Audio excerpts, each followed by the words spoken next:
Hey everyone, welcome back to Dubster. I hope everyone's having a really good day.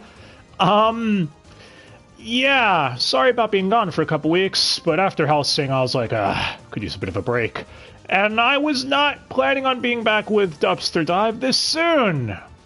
For those who don't know, Dubster Dive is a show where we take a look at something's English dub, break it down, explain if it's good or not, and I mess up a few times probably, and you all laugh at me or something. I don't know. I hope you all have fun though, and I hope you all are doing all right. But yeah, this is one of those whim incidents, if you catch my drift, where I was watching something, obviously you can tell by the title what, and I was like, man, I've got to talk about this, because people are not exaggerating. This dub is definitely something else. But alright, no more messing around, let's just get right into it. For those who don't know, probably like two of you at this point, Squid Game, which is the series we covered, obviously, good, it's all by the title, is an original South Korean drama that premiered on Netflix 2 months ago, and has become the biggest original series launch in Netflix history to date, from what I've been told, from my research, etc. And apparently the guy who created this, I'm not even going to begin to try pronouncing his name, had been trying to work on this for the last 10 years or so, and I just, you know, it's a testament to, like, yeah, man, keep fighting for your dream and all that, because look what happened. A decade of his life. This was his passion project, and now it's become one of the most popular series that people are talking about currently right now, right? So, right on. Anyway, I might as well catch everyone up with the story. So, Squid Game follows our main character, Gion. Yeah, I'm going to butcher some of these names, but I'm going to do my best, alright? So, Gion is down on his luck, alright? He's in debt. He wants to do good for his daughter, who's currently living with his ex-wife. It's a mess, alright? So, he gets an opportunity to compete in a game with other people who are also in debt, or, you know, other circumstances, for big money, right? The problem is that they're also playing for keeps here. They're playing for their lives. Ever see Danganronpa or Zero Escape? Sort of similar to that, except these people are willing because it's either that or go back out into the real world and face loan sharks, or, you know, worse. You have to face Twitter. Nah, but, yeah. Gion competes not knowing what the hell this game is, until him and the other people competing end up in a game of red light, green light. Everyone knows that game, right? If anyone's going to say spoilers, happens all within the first episodes. No. But yeah. And upon getting eliminated from that game, they're like, oh, I'm just going to get away. Oh, no. That person got murked when they got eliminated. Oh, shit. But, yeah. Naturally, this face and heel turns with groups of people in the show, because it's like, the more people that get murked, the higher the money in the pot goes up, basically. So, yeah, I think you could see what they're going for here. And oh my god, the female characters aren't very good. They actually have to think and, you know, do shit that's well within logic and reason. It makes sense. I can't believe I have to praise a show for actually doing this correctly. What has happened to us? Anyway, I'll break down who each character is when we get to the dub itself. But yeah, if you couldn't tell, I absolutely love this show. I thought it was really good. I do agree with people. Again, believe the hype. There's obviously some issues you could point out with it, but I stick by with everyone forming alliances, and then you see like they're planning to, you know, maybe screw another guy over because they think that their chances will be better with the person who just won the last game, etc., etc. And I don't know. It kind of reminds me of Danganronpa meets Death Note in a sense, because everyone's trying to get ahead in the game while manipulating each other, and you get a real sense for what everyone's thinking, and it's really interesting. So if you like Death Note or Zero Escape or any of that stuff, and you want to see what would happen if they had a baby, this is for you. Show's really good. Now, on to anything else, or everything else. OST I kind of liked, thought it was alright. As far as visuals and all that, you all know I can't tell that shit. But what I can tell you is the English audio description, which I'm surprised it has, being as how this is dubbed, since this is, you know, South Korean drama and all that, is not there in episode 1. Yes, I know that's a small pet peeve, but seriously, Netflix, you lazy fucks. And we're going to get to how lazy they were here in a second. Trust me, anyone who's followed any of the things surrounding this show with its English dub knows what I'm getting at. But even their audio description was lazy with this.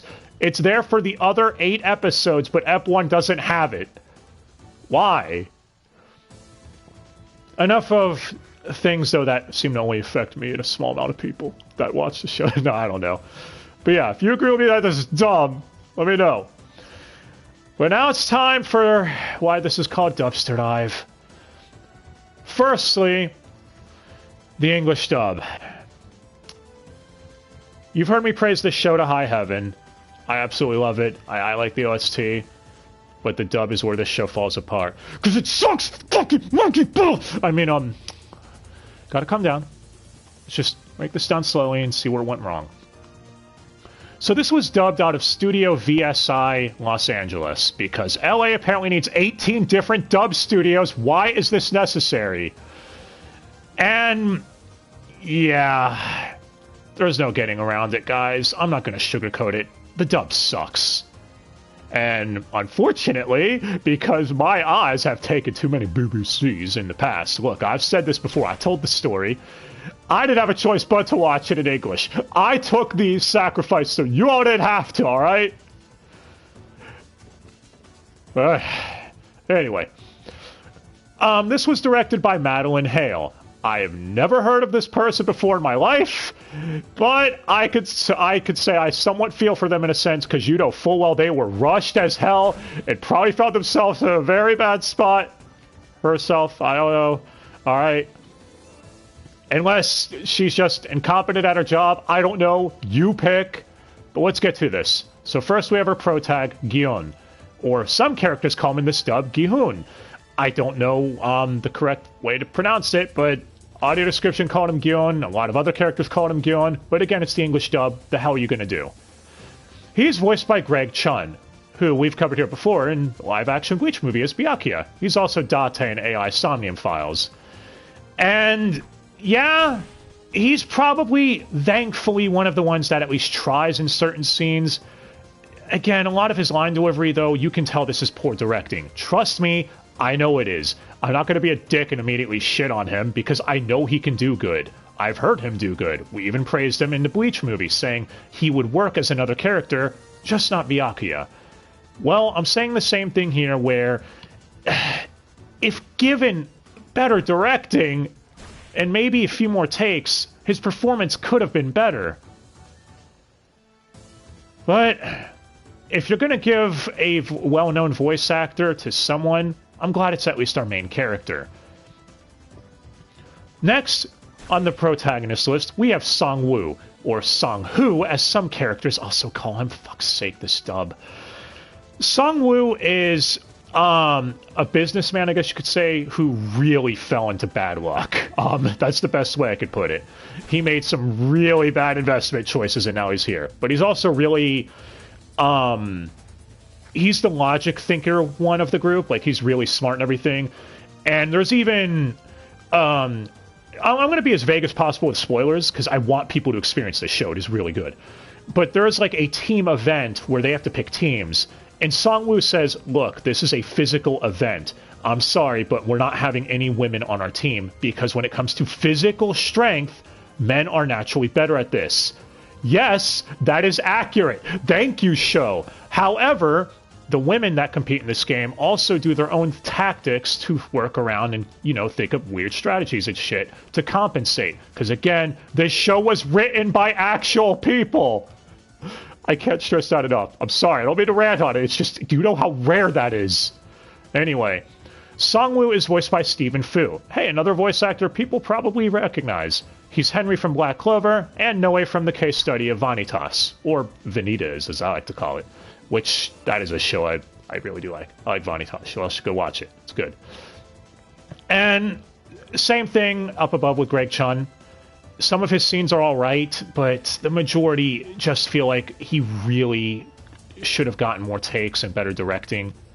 You're going to be hearing that a lot here. But, yeah. After him, we have Dioxu. Dioxu is the wild card of the group. He's basically a criminal that is going in here in order to get rich really quickly. And yeah, he's... I'm trying to think of the best way to describe him. So in Danganronpa, he would basically be like a blackened, to use Danganronpa terms for those who know, Danganronpa, he's like a blackened that's left with the rest of the class. He's really interesting to watch, because it's like, oh shit, what the hell is he going to do now? And, yeah. He is voiced by Paul Nakashi, who is Yasuburo in Star Wars Visions, and Okubo in Bright Samurai Soul. Two things I haven't seen. I don't care much for modern Star Wars. People know this about me. And as far as Bright Samurai Soul, still haven't seen it yet. I don't know. Maybe it's good. But I can tell you this about Paul Nakashi. Yeah, it's not very good here. People are memeing his performance because he tries giving him a really gruff voice like this. Yeah, he's making him sound really edgy. And at times it come across as more silly than anything else. Again, I haven't heard this guy's other work, so maybe he's better in other roles. I'll give him benefit of the doubt, but who the hell really knows? After him, we have Illnodom. Illnodom is an old man competing who, you find out right away, has a brain tumor and is clearly on his last legs, but is there for his own reasons. He is voiced by Hideo Kimura. I swear I'm looking at the English dub page. I promise you. Anyway, the only other voice credit I could find from this guy is from Maya and the Migu, where he's Mizuguchi. Yeah, Mizoguchi? Never seen it, never even heard of it before, but yeah. And his performance isn't much to write home about either, I'm going to be honest. Especially during what most people consider to be one of the best scenes in this entire series, and one of the best scenes in recent fiction. People who've seen the show know the one. It really could have been dubbed better. And it hurts the scene a lot when watching it in English, because it's a really powerful scene, and I do agree with people that... It's episode 6, for those who are wondering. Which, that episode's fucking amazing. But anyways, yeah... Maybe this guy does better in Maya and the Migu? I'll fucking know. Anyway, I'm going to move on from him. After him, we have Sebioc. I think I said that right. She's one of the female members of the competing game, and she's, you know, one of the really smart ones who's thinking pragmatically and has to come up with workarounds in order to stay ahead of everyone else. And she's voiced by Vivian Liu, who most recently was Kanon? Someone will correct me, from the Irregular at Magic High School, which, why is it season 1 of that dubbed? That's just stupid. She's also Xenia in Pokemon Masters. I probably butchered that pronunciation. Anyway, some of her scenes are okay, but a lot of her line delivery is also flat. I know I keep saying that, but it really hammers home how rushed this dub was. I'm going to go into other issues with this dub too, because she in particular, there's a really dumb scene that Dai, if he were to watch this, would meme the hell out of. I don't think he's seen this yet though. Anyways, we'll come back to her in a bit though, once I get to that in the post-cast reading section. After her, we have Ali, a guy from Pakistan who's the overly trusting foreigner that's there, you know, because he wants to make money to provide for his family. But yeah, he's way too trusting, and he's really naive, and he's the type of guy you feel bad for. It's like, oh shit, man, come on, you're getting fooled. Don't fall for it. He's voiced by Rama Valerie. who, from what I could look up, is a stage actor, not really a voice actor, and I hate to say it, it shows. But I can't tell if that's on him or the directing again, and that's where the main problem stems from with a lot of these people. But alright. After him, let's just do it, I guess. We have the last main member of the competing people. There's others, but I'm just going to go with the main ones for now, because we'd be here all day. Mino, the other female main character. She's someone who uses her body to get with the head of the pack. Basically, if she sees a guy that's leading the charge, whatever, oh, this guy's in the lead in this particular area. All right, I'm going to flirt with him and try seducing him. You know, I guess you could say sort of like Faye Valentine, but that's the closest thing I could compare it to off the top of my head. She's voiced by Stephanie Comare, who is Kyoko in Battle Royale. Speaking of things that this was definitely inspired by, I gotta watch that movie. I heard it inspired Danganronpa, and I want to see it, damn it. And just for my good friend Nomi out there, she's Elena in Rune Factory Tides of Destiny. And yeah, some of her dialogue's been memed too. Again, poor directing or not, you decide. But her and Dioxu each had to dub a sex scene at a point in this series, and it's not titillating, let's just put it that way. The acting is pretty off. But alright. The last couple of characters I'll go with is Frontman, who's basically the, I guess you'd call it the Monokuma, or in the Zero Escape terms, the Zero of the series. You know, he's the one hosting the games, and yeah, he's called Frontman. He's voiced by Tom Choi, who most of you will know right away as Liu Kang from the modern Mortal Kombat games, starting with Versus DCU, etc. He's also Ken Yukimura from Teen Wolf, and Sergeant Keller from CSI Miami. Yes, he's been in a bunch of shit. His list goes on and on. And you can't really get much of a feel for his performance because he's wearing a mask with a filter on that makes him sound like Kylo fucking Ren. Again, with the Zero comparison from Zero Escape being very apt here. There are a couple moments when he's unmasked, and yeah, again, I'm giving this one up to poor directing. He doesn't sound as good without the mask on when you can actually hear him proper. But because I've heard him in a bunch of other shit, again, Mortal Kombat, I know this one's not on him. And the last person we have is Junho, who's a detective looking into this whole game fiasco. He's voiced by Donald Chang, who apparently is a writer on a bunch of stuff and doesn't have much acting to his name. And again, you already know what I'm going to say here. Look, there's not much else I can really say about the voice cast. A lot of these people either haven't been in much, don't voice act, poorly directed, and for fuck's sake, Netflix, I noticed when looking through this cast list, literally everyone on the list is Asian. And look, people should get a role based on their credibility and talent, not because of what race, gender, or sexuality they are. I have said this numerous times. Netflix, I know full well, went out of their way to get a predominantly only Asian cast, simply because, oh, this is a Korean drama. Let's do it. And oh boy, I haven't even begun to talk about the ad voices or side characters, because holy shit, they're awful.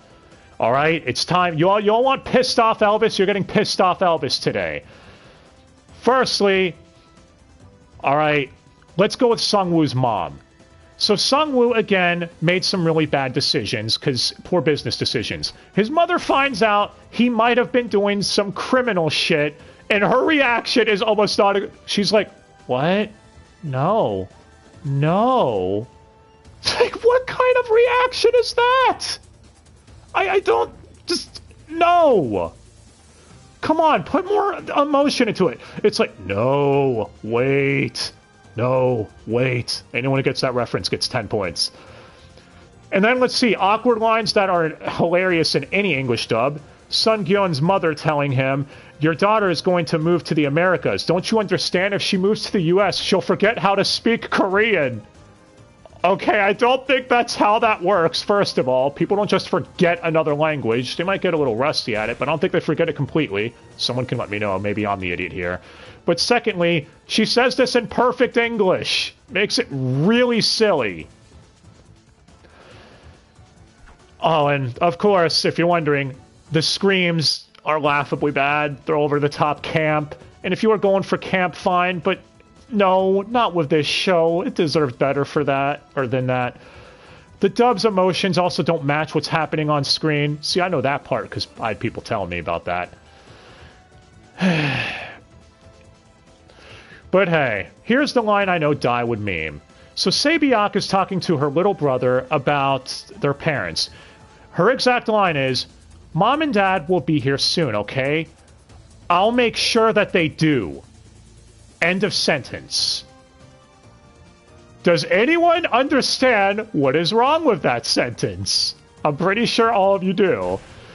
But holy shit, in case you didn't catch it, yes, you'll make sure that they do what? Don't you mean you'll make sure that they'll be back? You'll make sure that they are? Jeez. It's like magical welfare fuck up all over again.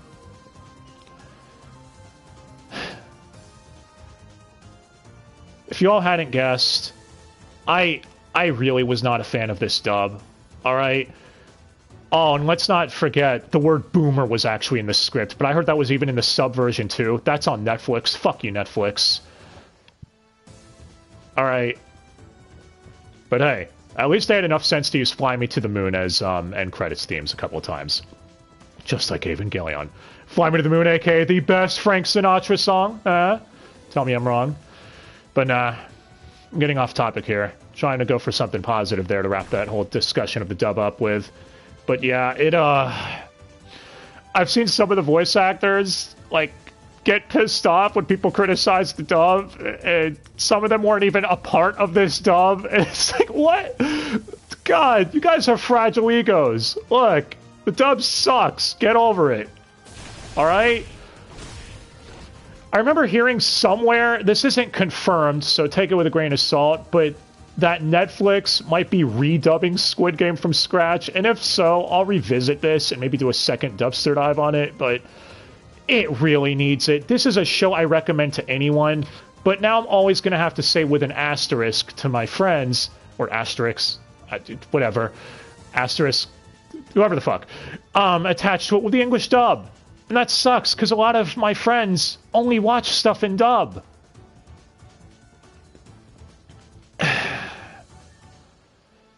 This dub would have been passable maybe 15 years ago, but in 2021, no.